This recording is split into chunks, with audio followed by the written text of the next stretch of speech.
America के राष्ट्रपति Donald Trump 6 साल बाद भारत आने वाले हैं और ये ऐलान उन्होंने खुद किया है। जी हाँ, जो ट्रंप कभी भारत को अकड़ दिखाते रहते हैं, अब हर रोज तारीफ करते नहीं थक रहे और अब तो उन्होंने ऐलान कर दिया। बहुत सारे लोग कह रहे होंगे ताल्लुकात अमेरिका के और इंडिया के खराब हो गए हैं। ये ऐसे नहीं है, ताल्लुकात ऐसे नहीं खराब होते। ये चीजें ये नहीं है कि पाकिस्तान जो है वो वहां पे क्या हुआ था तो इंडियंस जो है वो भूल गए हैं, या पाकिस्तान के प्राइम मिनिस्टर को ट्रंप ने प्रोटोकॉल दिया है तो वो इंडिया को भूल गए हैं। वो इंडिया को नहीं भूले, अमेरिकन को इंडिया चाहिए, लॉन्ग टर्म प्लेयर है। सर ट्रंप कह रहे हैं मैं भारत आऊंगा, मतलब सारे मुद्दे खत्म होने वाले हैं क्या, सब सुलझने वाला है? देखिए, ट्रंप तो अपने देश के हित में काम कर रहे हैं, नरेंद्र मोदी अपने देश के हित में काम कर रहे हैं, सीधी सी बात है। ट्रंप का आपने पाकिस्तान का जिक्र किया, उसने तो पाकिस्तान पर अस्थायी रूप से इन्फ्लुएंस का आधार बना। एक जमाना था जब अमेरिका आपको आंखें दिखा रहा था, आप अमेरिका को आंखें दिखा रहे थे, क्योंकि अमेरिका भी ऐसे ना चूरन बांटने वाली बातें कर रहा था दोस्तों, कि ये कर देंगे तो वो कर देना, करो जो करना है। मेजर साहब sorry but why isn't Modi ji meeting Trump, ये एक बड़ा सवाल है। एंड इसके अंदर काफी सारी चीजें हैं कि भाई क्वाड नहीं हुआ, आसियान में मीटिंग नहीं हुई, as a matter of fact East Asia summit की भी कुछ बात चल रही थी बट वो भी नहीं हुआ। एंड फ्यूचर में भी now it doesn't seem like before President Putin actually visits India कि ट्रंप के साथ कुछ मीटिंग होगी। What is happening here, let's find out. Pathiket भाई, India is a long term player, they are thinking very very long, बड़ा लंबा सोचते हैं वो इंडिया के लिए, और इंडिया भी उनके लिए लंबा सोचता है। लेकिन अमेरिका ने सिर्फ उनको जो कहते हैं ना टू जॉल्ट देम, उनको थोड़ा सा वो किया है कि भाई साहब हमारे साथ एज ए पार्टनर चलो, हमें ऐसे ना करो जो हमारे साथ तुम कर रहे हो। प्रिंसिपल्स को वो अटैक नहीं कर रहे हैं, उनका एक अपना अंडरस्टैंडिंग है ट्रेड को लेकर के, वो उसके ऊपर अटैक कर रहे हैं। बाकी दिनों में दोनों कंट्रीज के बीच में एक अंडरस्टैंडिंग है कि we both want a free society, we want democracy, we want free economy, free market. तो वो है, और जो टीम्स हैं, भारत की जो टीम्स हैं और अमेरिका की टीम्स हैं, दिन रात मीटिंग करके किसी तरीके से ये सॉर्ट आउट कर रही हैं। अमेरिका ने बोल दिया ठीक है, जो आपका फार्मर वाला और जो डेयरी वाला मामला है, फिशरीज वाला मामला है, आप कहीं और हमें एडजस्ट करवाइए, कहीं और एडजस्ट करवाइए। ठीक है, मैं आम समझ गया आपकी रेड लाइंस है। मुझे ऐसी खबर मिली है कि यहां पे थोड़ा सा एक बातचीत आ गई है दोनों के समझ में। अमेरिका को पता है कि अगर भारत फार्मर्स के इंटरेस्ट को कॉम्प्रोमाइज करेगा या अमेरिका ज्यादा प्रेशर डालेगा, ये डील कोलैप्स हो जाएगी, इंडिया विल वॉक आउट। ठीक है, एक तो ये बात है। दूसरी चीज ये है अमेरिकन आर्म्स परचेजेस की। हाल ही में दोस्तों जो फ्रेमवर्क साइन करा था अमेरिका के साथ 10 साल का, पीट हेग्सेथ और राजनाथ सिंह जी ने, दोनों ने, at the sidelines of the ASEAN summit, वो क्या था दोस्तों? ये वही फ्रेमवर्क था। एक तरफ आप देख रहे हैं तेल खरीद रहा है Bharat, on one side India is increasing oil imports from the US।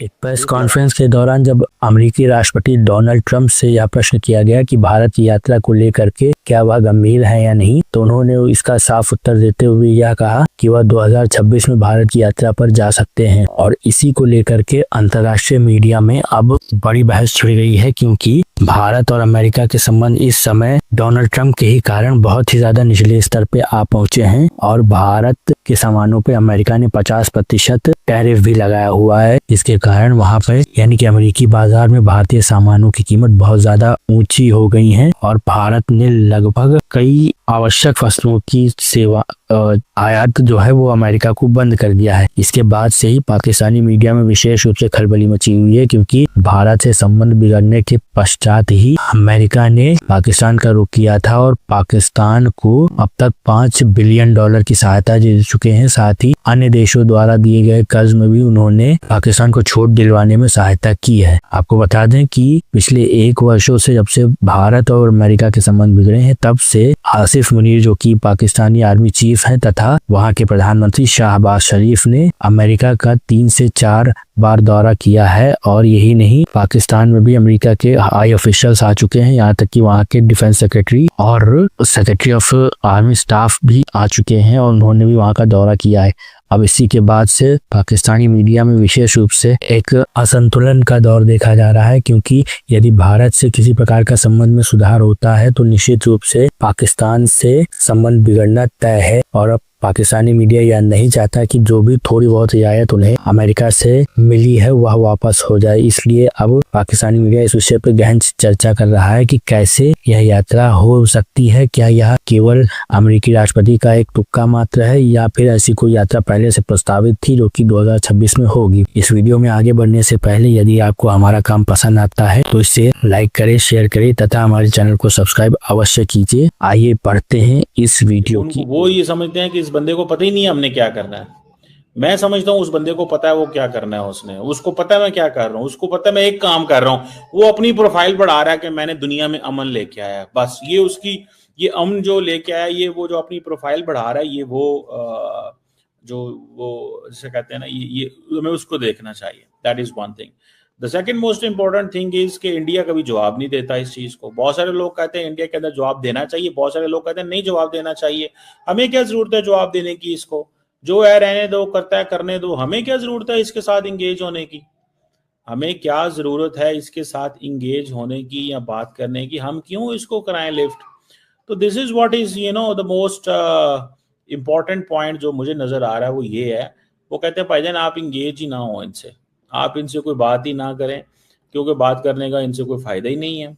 ये वो ऐसे प्लेयर नहीं है कि हम इसको कहेंगे और ये मानता जाएगा एंड ऑल दैट। सो मुझे ऐसे लगता है, what I have concluded so far, कि at the end of the day the most important thing is, at the end of the day जो लीडरशिप है इंडिया के अंदर, ठीक है जी, they are making a point कि इग्नोर ट्रम्प स्ट्रैटेजी अडॉप्ट कर रहे हैं वो। The more we ignore Trump the better it is for all of us. वो इस चीज को या इस फ्रेमवर्क को लेके चल रहे हैं।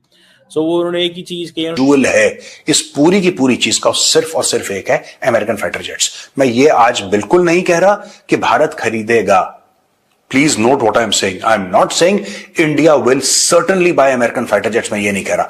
मैं ये कह रहा हूं कि अमेरिका पूरा दबाव डालेगा कि आप खरीदो।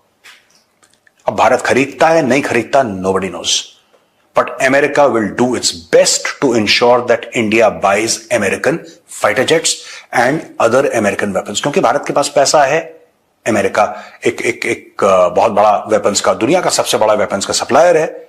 और यहां पे कौन सी ऐसी अमेरिकन कंपनी नहीं है जिसका नई दिल्ली में ऑफिस नहीं है? यार कौन सी ऐसी बड़ी कंपनी आप बताओ? Name one American brand, name one European brand जो कि वेपन्स बनाते हैं और जो कि दिल्ली में जिनके ऑफिस नहीं है।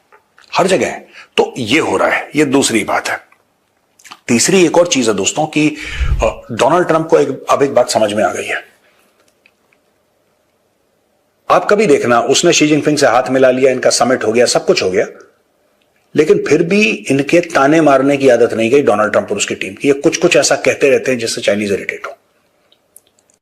फिर आप इंडिया को डेड इकोनॉमी बोलोगे, आपकी कोई कंसिस्टेंसी नहीं है। आज आप टैरिफ लगाओगे चाइना के साथ भी ना, आप देखोगे, look at the cold features of today when Xi Jinping met Trump. The features were very cold.